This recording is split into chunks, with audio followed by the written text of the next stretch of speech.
La seule façon de faire autrement, pour obtenir autre chose, c'est de s'asseoir dans la chaise du discernement avec le système de pensée qui a prévalu à ce que je faisais jusqu'ici.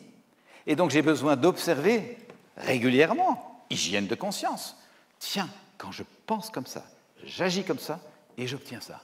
Ah, ça me convient? Ça convient à la communauté humaine? Ça convient à la planète? Si la réponse est négative à une de ces questions-là, il est plus que temps que j'apprenne à pivoter à l'intérieur de moi-même, élever mon niveau de conscience et réaliser que je pourrais peut-être apprendre, ça s'apprend, à penser plutôt comme ça, pour faire plutôt comme ceci, et obtenir à ce moment-là un résultat plus satisfaisant pour moi, pour les autres et pour la planète. Mais vous l'aurez perçu, ça demande un effort, un pivotement. Et surtout, ça demande de lâcher l'ancien système qui était peut-être devenu inconfortable, mais qui avait le bénéfice d'être connu. C'est mon inconfort connu. Donc j'y reste. Grand classique. Hein. Ceux qui, parmi vous, ont fait un peu de travail sur soi, étaient un petit peu en thérapie, auront perçu la difficulté à se défaire de la routine dans laquelle on s'était mis, comme si on s'y était forgé une sorte d'identité. Je suis celui ou celle qui a beaucoup souffert. Ah oui, ça me tient lieu d'identité. J'ai un peu du mal à lâcher ça, à dire que je pourrais aller vers un bonheur plus grand. Oui, parce qu'il est inconnu et ça fait un peu peur. C'est un grand classique, vous savez, ça paraît contre-intuitif. J'ai pu imaginer que beaucoup de personnes se disent « Moi, si je pouvais quitter ma tristesse, j'en serais très content. » Oui, mais si tu vas travailler sur toi, à un moment, tu verras qu'il y a quand même une sorte d'attachement à cette affaire. Et il est bien humain. On s'est attaché à ce qu'on connaît, malheureusement. Et c'est intéressant de le savoir, pouvoir se dire, bon, je vais dépasser cette phase d'attachement à la tragédie et m'intéresser à vivre autrement. Dépasser l'attachement à la tragédie. C'était le premier mécanisme, la culture du malheur, le goût du drame, l'attachement à la tragédie, à la difficulté, qui est malheureusement très très fréquent. Et donc, vous voyez qu'il y a un travail, que ça ne va pas tomber du ciel comme ça, qu'il y a un engagement personnel, qu'il y a une mise au monde. La plupart des traditions nous parlent de deux mises au monde. Il y a la première mise au monde qui est biologique, qui est notre arrivée sur la planète. Et il y a une deuxième mise au monde, qui est l'accouchement de soi-même. La mise au monde du meilleur de soi. Je lâche le vieil homme en moi, beaucoup de traditions emploient ça, et je donne naissance à l'homme nouveau, à la femme nouvelle. C'est un accouchement. Il y a des contractions. Ça fait un peu mal, il faut lâcher des trucs. Le passage est étroit. Il n'y a pas de péridurale pour l'accouchement de soi-même. Pas encore, en tout cas. Et donc, ça nous demande effectivement un peu de courage, mais qui est formateur, qui est une façon de forger le fer dans le feu pour qu'il soit bon, qu'il soit solide. Et ce n'est pas pour décourager qui que ce soit que je dis ça, mais c'est pour encourager, s'il y a des frictions, s'il y a des tensions, assez souvent, c'est qu'il y a quelque chose à apprendre de ça, et que peut-être on est sur la bonne voie précisément. Et donc, je vous propose de vérifier qu'est-ce que nous pourrions changer en nous-mêmes. Est-ce qu'il y a effectivement des aspects de ce que j'ai cité qui vous parlent sur ces différents points, ces mécanismes? Ces 5 mécanismes autobloquants, ils font partie de mon dernier ouvrage, Notre façon d'être adulte fait-elle sens et envie pour les jeunes, si jamais vous voulez les retrouver. J'ai adoré l'expression que M. le technicien m'a donnée, vous mettez la gomme et vous effacez tout.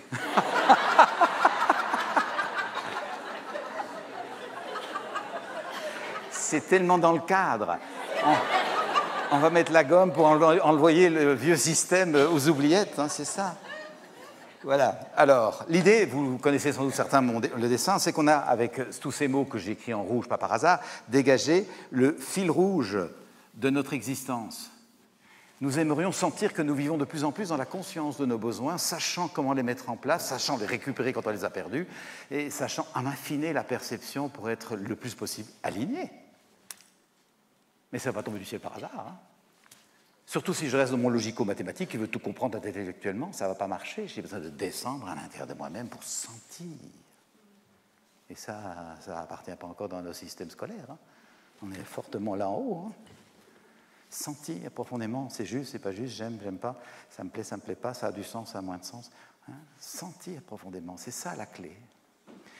Et ce que j'observe, c'est que ce cheminement-là, sur ce fil rouge intérieur, eh bien, consiste à tenter de trouver de plus en plus qu'est-ce qui m'apporte un grand contentement, un profond contentement intérieur, stable, transportable à travers les difficultés, parce que des difficultés, il y en a bien sûr, on s'en prend parfois plein la figure, des épreuves, des challenges, des intempéries.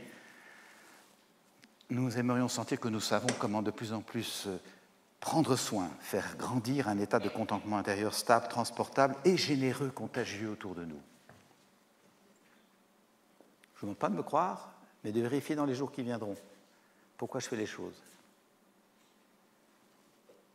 Et peut-être on peut juste faire un petit récap, là, comme on dit. Beaucoup de personnes parmi vous ont fait des études, ou suivi des formations, ont appris un métier. Pourquoi vous avez fait ça? Alors, vous allez donner des besoins évidents. Hein? Oui, parce que je voulais gagner ma vie, m'inscrire dans la société, appartenir au monde, apporter ma contribution, prendre soin de mes enfants, payer mes factures. Oui, bien sûr, c'est sûr. Et pourquoi tout ça? Mais parce que ça va nourrir mon contentement intérieur. Je serai quand même plus heureux avec un métier, avec des ressources, avec un toit, avec de quoi nourrir ma famille, mes enfants, bien sûr. Et à un moment, vous vous êtes dit, je vais peut-être encore faire une autre formation, puis une autre formation, peut-être apprendre une langue étrangère pour élargir mon champ d'action, peut-être être mieux rémunéré, passer à un poste plus important, ou peut-être voyager. Oui, il y a tout ça. Mais pourquoi je fais ça? Mais parce que je vais avoir encore plus de contentement intérieur. Et à un moment, j'ai dit, je vais quand même faire du sport, maintenir ma forme, peut-être faire un instrument de musique pour développer un peu ma fibre, et c'est quand même très agréable. Toujours le contentement intérieur, toujours. Et peut-être qu'à un moment, vous dites, tiens, ce joli garçon, cette jolie fille, on ferait bien notre vie ensemble, ce serait bien sympa, non? Ça nourrira notre contentement intérieur, et puis notre nous, non? Qu'est-ce que tu en penses, hein? Et alors, on se met en couple pour goûter du contentement intérieur profond. Et à un moment, on se dit, on va faire des enfants. Fabuleux, on va transmettre la vie. Ça va être un enchantement, Alors on fait peut-être 1, 2, 3 enfants, et pour goûter du profond contentement intérieur, partagé évidemment en plus. Et voilà Tipa, qu'un matin, quelques années plus tard, on est dans la bagnole, dans les embouts, il pleut, et on se chamaille avec ces gamins qu'on a mis au monde pour s'enchanter d'être en vie. Qu'est-ce qui s'est passé? C'est quand on a quitté l'objectif du profond contentement intérieur et de l'enchantement à travers les intempéries de l'existence. Ce qui s'est passé est simple. On n'y a plus pensé. On n'a plus gardé à l'esprit l'objectif et l'enchantement. On s'est laissé bouffer par les mauvaises nouvelles, par le quotidien rétréci, par les habitudes de pensée, les mécanismes autobloquants, on n'est pas là pour rigoler, la culture du malheur, les rapports de force combatifs, je reçois une agression, j'en renvoie 2, un mail fielleux, j'en renvoie encore plus méchant. C'est ça, on s'est laissé embarquer. Il n'y a plus de pilote dans l'avion. Hein.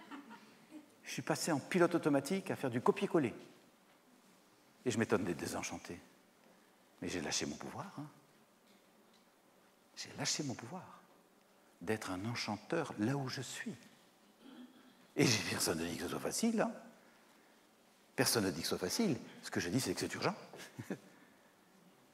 Parce que l'amorosité croissante ambiante est une véritable tragédie, c'est une véritable épidémie. Nous avons besoin de réagir par rapport à ça. Insurrection citoyenne, comme l'aurait dit Pierre Rabhi.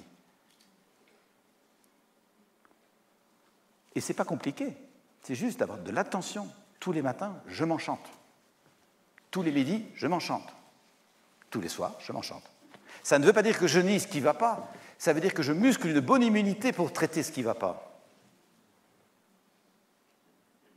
Vous le savez, les psychologies positives montrent que les personnes qui ont plusieurs moments de gratitude dans la journée sont des personnes en bien meilleure santé. Se relèvent plus vite d'une maladie si elles ont chopé un truc parce que leur immunité fonctionne mieux. Ocytocine, sérotonine, tous ces trucs en tin, ça sonne mieux, et ça circule mieux. Ils ne font pratiquement pas d'accidents cardiovasculaires, c'est pas mal sur le plan de la santé physique, mais sur le plan de la santé psychique, figurez-vous que ce sont des personnes dont on voit qu'elles se révèlent bien plus bienveillantes. Et on comprend. Ben oui, si depuis ce matin, depuis hier matin, depuis il y a 15 jours, depuis il y a 15 ans, je m'enchante facilement des choses que je vois, parce que je porte mon attention, et je laisse l'enchantement m'habiter, la gratitude, la reconnaissance, la joie profonde. Quand la relation devient frictionnante avec l'autre, ce qui ne manque pas d'arriver tôt ou tard à un moment ou l'autre, parce qu'on n'est pas dans un monde de bisounours, eh bien je recherche par où va-t-on s'enchanter. On va dépasser ça, on va essayer de retrouver l'entente, le nous. Mais si depuis ce matin, il y a 15 jours, il y a 15 ans, etc., je me suis enroulé sur ce qui ne va pas, sur ce qui ne va plus, en plongeant systématiquement dans le verre à moitié vide et en me plaignant de tout dans le goût du drame, premier mécanisme autobloquant, si la relation devient frictionnante avec l'autre, je lui casse la gueule. Ou je lui balance le mail agressif, ce qui est la version contemporaine du gourdin de Cro-Magnon. Les moments de gratitude devraient être sponsorisés par la sécurité sociale. C'est un enjeu de santé publique que de savoir maintenir ou rétablir de la gratitude dans cet humain à travers les circonstances de la vie, vous voyez. Alors, ce fil rouge peut nous aider. Il consiste à quitter un état de manque pour s'acheminer de plus en plus vers un état de plénitude. À quitter un état d'action-réaction par rapport aux événements pour entrer dans un état de création. À quitter une impression de séparation, de division, morcellement, je suis en petits morceaux comme ça, tout éparpillé, et trouver une impression d'unité. Petit à petit.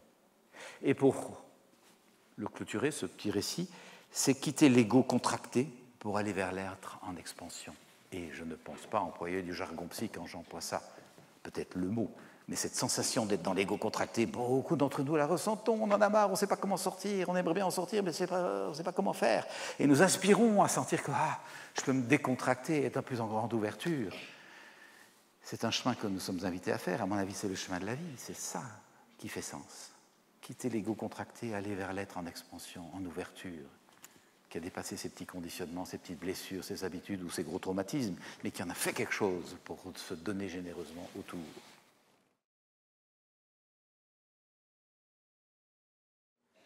J'en termine avec une belle histoire qui date maintenant, parce que mon livre lui-même date il y a une quinzaine d'années, et que quand je l'ai raconté, l'expérience datait d'une quinzaine d'années avant, donc ça fait à peu près 30 ans. Dans 50 villes aux États-Unis, on a proposé, où il y avait beaucoup de délinquance, on a proposé de voir si la méditation pouvait avoir un impact. Et on a proposé à des méditants de se rassembler dans des grandes salles et de méditer tous ensemble, toutes confessions confondues, pendant 3-4 heures. Et on a constaté que, tandis que les méditants méditent, les taux de criminalité, de délinquance, chutent significativement dans ces 50 villes. On a pu voir qu'il n'y avait pratiquement pas d'appel à la police, que ça chutait de certainement 25 à 30%. Ce n'est pas une petite chute, 25 à 30%, vous voyez, alors que d'habitude, il y avait peut-être 80 ou 100% d'appels. Enfin. Et donc, nous avons là un lien absolument impressionnant entre la vie intérieure d'un groupe de personnes qui descend dans son énergie profonde, rappelez-vous l'image que je montrais, profondément pour créer un effet d'apaisement et d'enchantement. Notre vie intérieure ne regarde pas que nous. Elle fermente et féconde la vie sociale.